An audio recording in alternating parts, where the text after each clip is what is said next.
Police സേനയിൽ ചിലർ നടത്തിയ തെറ്റായ സമീപനങ്ങൾ വലിയ ചർച്ചകൾ ഉണ്ടാക്കിയതാണ്. ആ വിഷയങ്ങൾ ഏറ്റെടുത്തുകൊണ്ട് സഭയിൽ അവതരിപ്പിച്ചിരിക്കുകയാണ് ആലുവ എംഎൽഎ അൻവർ സാദത്ത്. ക്രിമിനൽ പശ്ചാത്തലമുള്ളവരെ സംരക്ഷിക്കില്ല എന്ന് നാഴികയ്ക്ക് 40 വട്ടം മുഖ്യമന്ത്രി പറയുന്നുണ്ടെങ്കിലും ഒരു ചുക്കും ഇവിടെ നടക്കുന്നില്ല. കുറ്റകൃത്യങ്ങളെ യഥേഷ്ടം നടത്താനുള്ള അവസരം പോലീസ് സേനയിലെ ചിലർ ഉണ്ടാക്കുന്നുണ്ട്. അത്തരത്തിലുള്ള ഉദ്യോഗസ്ഥർക്കെതിരെ എന്ത് നടപടിയാണ് ഇനി എടുക്കാൻ പോകുന്നത് എന്നാണ് അൻവർ സാദത്ത് ചോദിക്കുന്നത്.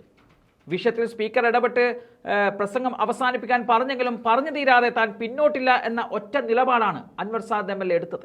ആ വീഡിയോ ദൃശ്യത്തിലേക്ക്. ശ്രീ അൻവർ സാദത്ത്. സാർ, ഞാൻ ഈ ഉന്നയിക്കുന്ന വിഷയം കേരളത്തിലെ ജനങ്ങൾ ഇന്ന് പഞ്ചായത്ത് റോഡുകളിലും PW റോഡുകളിലും സഞ്ചാരയോഗ്യമല്ലാതെ അതുപോലെ അവർക്ക് നടക്കാൻ പറ്റാത്ത രീതിയിൽ റോഡുകൾ താറുമാറായി കിടക്കുന്ന വിഷയവുമായി ബന്ധപ്പെട്ടാണ് ഞാൻ ഈ സബ്മിഷൻ ഉന്നയിക്കുന്നത്. സാർ, അതിനകത്ത് നമുക്കറിയാം, ഇന്ന് പഞ്ചായത്ത് മെമ്പർക്കും ഞങ്ങളെപ്പോലുള്ള ജനപ്രതിനിധികളൊക്കെ ജനങ്ങളുടെ പരാതി കേട്ട് മടുത്തു. ജനങ്ങൾ ഞങ്ങളെ പഴി പറയുകയാണ്. അതൊരു വസ്തുതയുമാണ്. കാരണം ഈ റോഡുകൾ നന്നാവുന്നില്ല. എന്താണ് കാരണം? ജലജീവൻ മിഷന്റെ കുടിവെള്ള പദ്ധതിക്കായി സംസ്ഥാനത്തിന് ത്രിതല പഞ്ചായത്ത് പരിധിയിൽ വരുന്നതും PWയുടെ പരിധിയിൽ വരുന്നതുമായ റോഡുകൾ സൈഡുകളിൽ കുഴിയെടുത്ത് പൈപ്പിടൽ പ്രവൃത്തി നടത്തി. പക്ഷേ അത് സമയബന്ധിതമായി തീർക്കാൻ സാധിക്കുന്നില്ല. സാർ, എൻ്റെ പഞ്ചായത്തുള്ള ചെങ്ങമനാട്, നെടുമ്പാശ്ശേരി, ശ്രീമൂലകരം, കാഞ്ഞൂര്, എടത്തല, കീഴ്മാട്, ഇത്തരം പഞ്ചായത്തുകൾ, ഇത് എൻ്റെ പഞ്ചായത്ത് മാത്രമല്ല, കേരളത്തിലെ ഇരിക്കുന്ന MLA-മാരുടെ എല്ലാവരുടെയും നിയമസഭാ മണ്ഡലത്തിലെ ഒട്ടുമിക്ക പഞ്ചായത്തിലെയും ദുരിതം ഇതാണ്. കാരണം എല്ലായിടത്തും നടക്കാൻ സാധിക്കുന്നില്ല. ഇപ്പോൾ മഴ പെയ്തോടുകൂടി ഒരു രക്ഷയുമില്ല. തെന്നി വീഴുകയാണ്, കുഴികൾ വീഴുന്നു, ആളുകൾക്ക് ഗുരുതരമായ പരിക്ക് പറ്റുന്നു, വണ്ടികൾക്ക് ഗുരുതരമായ അപകടങ്ങൾ സംഭവിക്കുന്നു.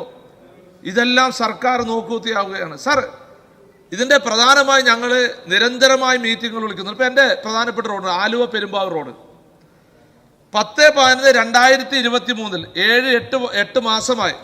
അന്ന് PWD പെർമിഷൻ കൊടുത്താണ്. അന്ന് ബഹുമാനപ്പെട്ട മന്ത്രി അടക്കം, ജലവകുപ്പ് മന്ത്രി അടക്കമുള്ള ആളുകൾ ജനപ്രതിനിധികൾക്ക് കത്തെഴുതി ജലജീവൻ മിഷന്റെ പദ്ധതിക്ക് എത്രയും വേഗം അത് നടപ്പിലാക്കാനുള്ള NOC കൊടുക്കുവാൻ, അതിന്റെ കാര്യങ്ങൾ മുൻകൈ എടുത്ത് ഇറങ്ങണമെന്ന് MLA-മാർക്ക് ബഹുമാനപ്പെട്ട മന്ത്രി കത്ത് നൽകി. ആ കത്തിന്റെ അടിസ്ഥാനത്തിൽ ഞങ്ങളൊക്കെ യോഗങ്ങൾ വിളിച്ചു ചേർത്തു. അങ്ങനെയാണ് ഈ റോഡിന് പെർമിഷൻ ഞങ്ങളോട് മുൻകൈ എടുത്ത് പെർമിഷൻ കൊടുക്കാനുള്ള സാധ്യത ഉണ്ടായത്. ഈ ആലുവ പെരുമ്പാവൂർ റോഡ് സാർ ഇന്ന് വളരെ മോശമായി കിടക്കുകയാണ്. സാർ, അവിടുത്തെ ജനങ്ങൾ പഴി പറയുകയാണ്. ഭരണകക്ഷി പറയും MLA-യുടെ കുഴപ്പമാണെന്ന് പറയും. അതാണ് ഭരണകക്ഷി പറയും MLA-യുടെ കുഴപ്പമാണെന്ന് പറയും. ജനങ്ങൾ പറയുന്നത് തെറ്റില്ല. കാരണം ജനങ്ങൾ സാർ, ഇത് വളരെ ഗൗരവമായ വിഷയമാണ്.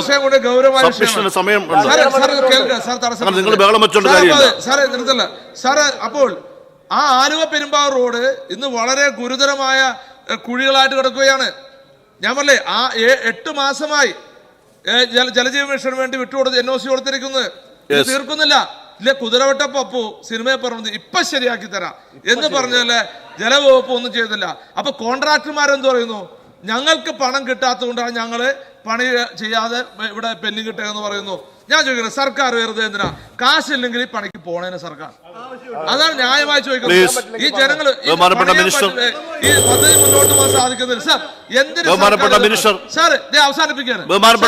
അതുകൊണ്ട് ഈ ജനങ്ങളുടെ ദുരിതം അവസാനിപ്പിക്കാൻ ജലവകുപ്പ് മന്ത്രി അല്ലല്ല, സബ്മിഷനാണ്. സബ്മിഷൻ ഇങ്ങനെ സമയം എടുക്കാൻ പറ്റില്ല. നിങ്ങൾ ബഹളം വെച്ചാൽ പറ്റില്ല സബ്മിഷന്. നോ നോ നോ നോ സബ്മിഷന് 2 മിനിറ്റാണ്. അങ്ങ് 3.5 മിനിറ്റ് എടുത്തു. കൺക്ലൂഡ് ചെയ്യൂ സാർ. കൺക്ലൂഡ് ചെയ്യാം സാറേ. ഇത് ഗൗരവമായ വിഷയമായതുകൊണ്ടാണ് ഞാനിത് അവതരിപ്പിച്ചത്. എല്ലാം അതുകൊണ്ട് ഞാൻ കൺക്ലൂഡ് ചെയ്യാണ്. ഇത് എത്രയും വേഗം ഇത് നടപ്പിലാക്കണേ. സർക്കാർ കാശ് കൊടുക്കണം. പദ്ധതി, സംസ്ഥാന സർക്കാരിന്റെ പദ്ധതി പൈസ കൊടുക്കണം. അത് കൊടുത്ത് എത്രയും വേഗം റോഡ് സഞ്ചാരമാക്കുക എന്നാണ് എന്റെ അഭിപ്രായം. ബഹുമാനപ്പെട്ട MLA അൻവർ സാദത്ത് പറഞ്ഞ സബ്മിഷൻ, ഇതുമായി ബന്ധപ്പെട്ട വിഷയങ്ങൾ നമ്മുടെ നിയമസഭ അറിഞ്ഞിരിക്കേണ്ടതാണ്. നമുക്കൊരു വിഷയത്തെ കാണേണ്ടത് സമ്പൂർണ്ണമായ വിഷയത്തിൻ്റെ ഗൗരവത്തിലായിരിക്കണം. കേരളത്തിൽ സമ്പൂർണ്ണമായി കുടിവെള്ള പദ്ധതി നടപ്പിലാക്കണോ വേണ്ടയോ എന്നുള്ള ചോദ്യം ഒരു വശത്ത്, കുടിവെള്ള പദ്ധതി നടപ്പിലാക്കുന്ന സമയത്ത് റോഡുകൾ മുറിക്കേണ്ടി വരും എന്നുള്ള വിഷയം മറുവശത്ത്. അതിൻ്റെ പ്രയോറിറ്റി നമുക്ക് നിശ്ചയിക്കാം.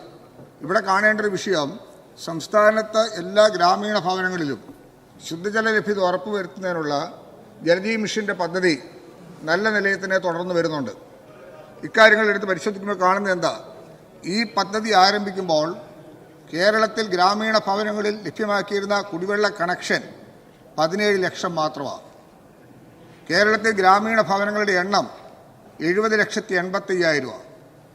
കഴിഞ്ഞ 2 വർഷക്കാലം കൊണ്ട് 17 ലക്ഷം എന്നുള്ള കണക്ഷൻ്റെ സ്ഥാനത്ത് 18 ലക്ഷവും കൂടി പുതിയതായി കൊടുത്ത് 35-36 ലക്ഷം കുടുംബങ്ങളിൽ വെള്ളമെത്തി.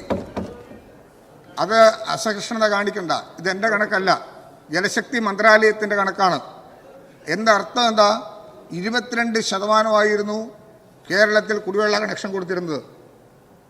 എന്നാൽ നോർത്ത് ഇന്ത്യൻ സ്റ്റേറ്റിൽ ഏതാണ്ട് 40%, 50%-ന് മുകളിൽ